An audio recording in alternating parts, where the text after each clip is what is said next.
Penguin Random House Audio presenta La vida después, de Abdulrazak Gurnah, narrado por Rafael King. Primera parte. 1. Jalifa tenía 26 años cuando conoció al mercader Amur Biashara mientras trabajaba para una modesta casa de préstamos, propiedad de dos hermanos guyaratíes. Los prestamistas indios eran los únicos que tenían tratos con los mercaderes locales y se adaptaban a su forma de comerciar. Los grandes bancos pretendían imponer el papeleo, los avales y las garantías a la hora de gestionar los negocios, algo que los mercaderes locales no siempre veían con buenos ojos, pues se valían de redes y asociaciones invisibles para el común de los mortales. Los hermanos daban trabajo a Jalifa porque estaba emparentado con ellos por parte de padre. Decir que estaban emparentados tal vez sea exagerar, pero su padre también era de Guyarat, lo que para el caso venía a ser lo mismo. La madre de Jalifa era una campesina a la que su padre había conocido mientras trabajaba en la finca de un gran terrateniente indio, donde pasó la mayor parte de su vida adulta, a 2 jornadas de distancia de la ciudad. Jalifa no parecía indio, o cuando menos no se parecía a los indios que vivían en esa parte del mundo. La tez, el pelo, la nariz, todo ello recordaba a su madre africana, pero no dudaba en presumir de linaje cuando le convenía.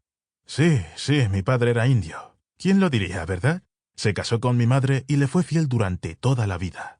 Los hay que tontean con las mujeres africanas hasta que mandan venir una esposa de la India y entonces las abandonan, pero él nunca se desentendió de mi madre.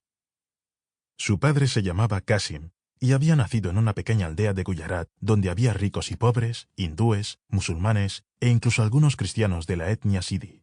La familia de Qasim era musulmana y pobre, y él, un muchacho diligente acostumbrado a pasar privaciones. Lo enviaron a la escuela coránica de la aldea y más tarde a un centro de enseñanza público de la ciudad más cercana donde las clases se impartían en guyaratí. Su padre era recaudador de impuestos en las zonas rurales y opinaba que había que enviar a Qasim a la escuela para que también llegara a ser recaudador o tomara otro oficio igual de respetable. El padre no vivía con la familia, solo los visitaba 2 o 3 veces al año, por lo que la madre de Qasim había tenido que ocuparse no solo de los 5 hijos del matrimonio, sino también de la suegra, que estaba ciega.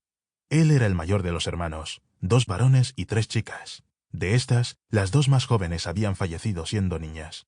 El padre les enviaba dinero de vez en cuando, pero debían valerse por sí mismos en la aldea y aceptar cualquier trabajo que encontraran.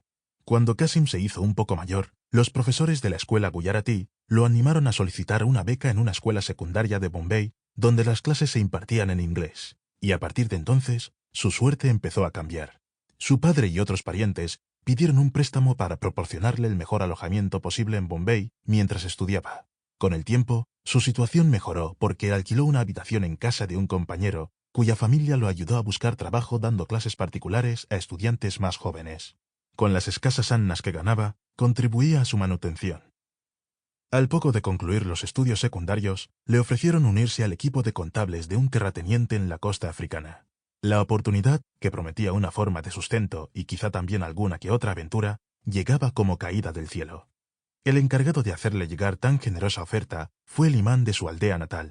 Al parecer, los antepasados lejanos del terrateniente procedían de esa misma aldea, y siempre que necesitaba un contable iba a buscarlo allí, pues así se aseguraba de dejar sus asuntos en manos de empleados leales, cuya suerte dependía de él.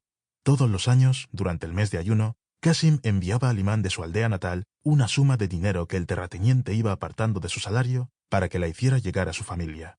Nunca regresó a Guyarat.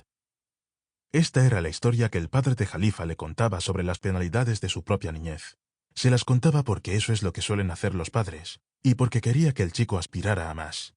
Le enseñó a leer y escribir en el alfabeto latino y le transmitió nociones básicas de aritmética. Cuando Jalifa se hizo un poco mayor, tendría entonces unos 11 años, lo envió a estudiar a una ciudad cercana con un profesor particular que le enseñó matemáticas, contabilidad y 4 nociones de inglés. De este modo, hizo realidad las ambiciones que su padre había traído consigo de la India, pero no había podido cumplir. Jalifa no era el único alumno del profesor particular, sino que eran 4 en total, todos ellos jóvenes indios. Se alojaban en su casa y dormían en el suelo del vestíbulo de la planta baja, debajo de la escalera, donde también les servían la comida. No les estaba permitido subir a la primera planta. El aula era una habitación pequeña con esterillas en el suelo y una ventana con rejas, demasiado alta para que vieran lo que había al otro lado, aunque sí alcanzaban Sample complete. Ready to continue?